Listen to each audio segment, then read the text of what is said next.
komunikasyong verbal. No, nagsasalita tayo. So, kung makikita ng pagsasalita, nagkakaintindihan tayo. Sunod, ano naman ang komunikasyong verbal? Maaaring mong nasabi, Sheila?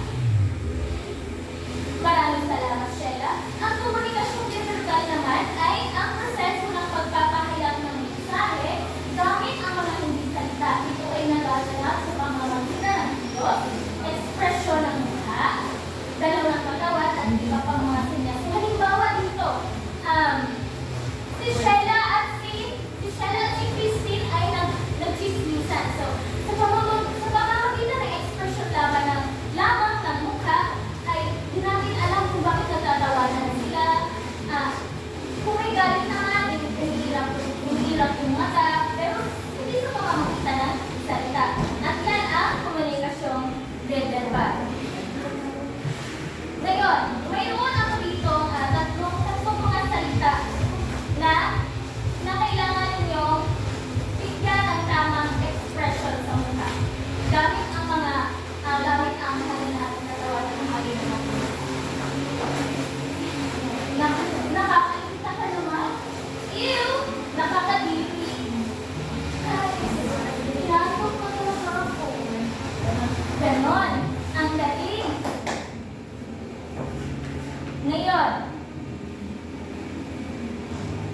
Ngayon ay pumunta tayo sa ating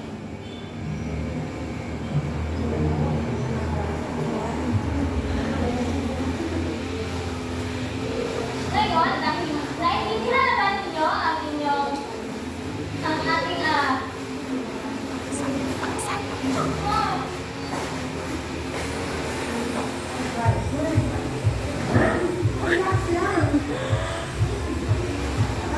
Oo naman po.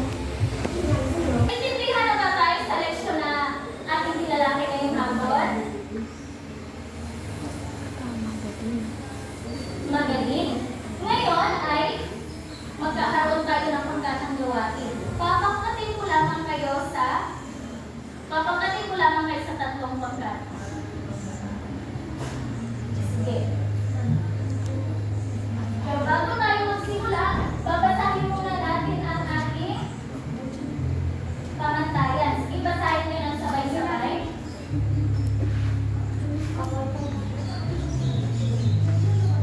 Sige, ngayon, ang inyong gagawin ay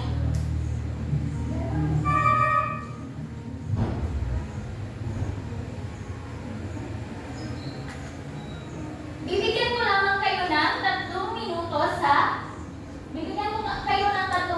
sa paghahanda. Ang inyong gagawin ay gagawa kayo ng isang balita. Gagawa kayo ng balita na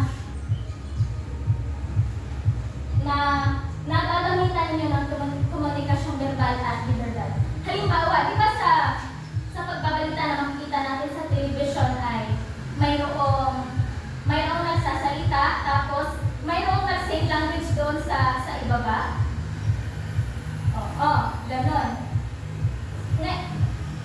Ngayon, bibigyan ko kayo ng 3 minuto sa paghahanda.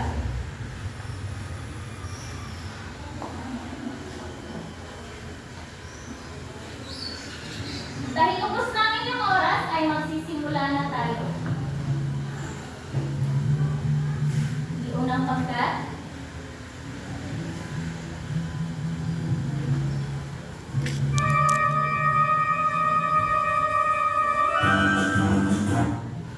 Para sa pangalawang pangkat, ipalapakan natin ang unang pangkat.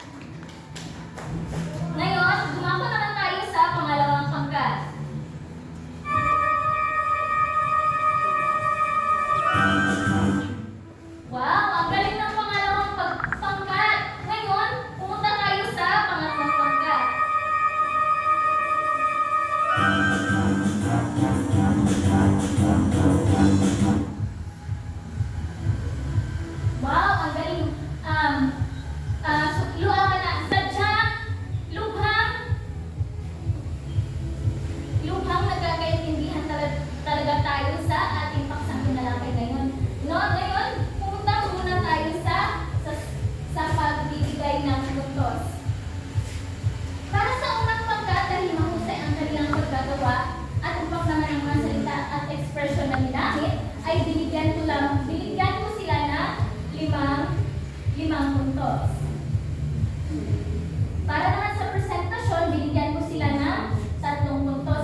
puntos sapagkat naipamalas ng buong miyembro ang pagkakaisa sa pagbuo ng gawain at sa oras naman ay 5 puntos din dahil nakamipila ang tamang oras. Binigyan ko sila ng 20 puntos.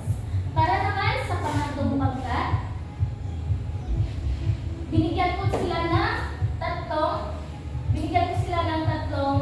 puntos sa nilalaman sapagkat hindi masyadong na-express, hindi masyadong maintindihan yung expression at sa presentasyon naman ay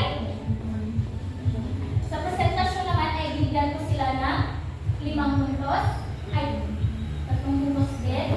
Sa kooperasyon, 5 puntos. Nakilahok na ng lahat pero hindi nila naibigay. Nakilahok ang lahat pero hindi nila nabigay yung magandang presentasyon.